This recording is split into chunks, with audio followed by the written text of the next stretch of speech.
অবশেষে কারামুক্ত হলেন আলোচিত সাংবাদিক আনিস আলমগীর। 14 মার্চ 2:35 গাজীপুরের কাশিমপুর কেন্দ্রীয় কারাগার 2 থেকে বেরিয়ে আসেন তিনি। কারাফটকে তাকে ফুল দিয়ে শুভেচ্ছা জানানো হয়। 11 মার্চ ঢাকা মহানগর আদালতে জামিন পান আনিস আলমগীর। এর আগে সন্ত্রাসবিরোধী আইনের মামলায় 5 মার্চ জামিন পেয়েছিলেন তিনি। 72 ঘন্টা ময়েশ্চার লক সমৃদ্ধ লিলি বডি ওয়াশ, শিয়া বাটারের গুডনেস স্কিন রিপেয়ার করে রাখে সফট ও গ্লোয়িং।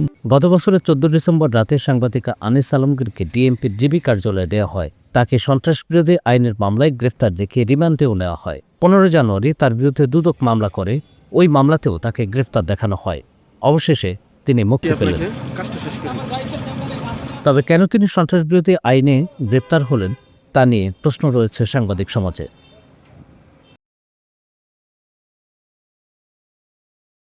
72 ঘন্টা ময়েশ্চার লক সমৃদ্ধ লিলি বডি ওয়াশ, শিয়া বাটারের গুডনেস স্কিন রিপেয়ার করে রাখে সফট ও গ্লোয়িং।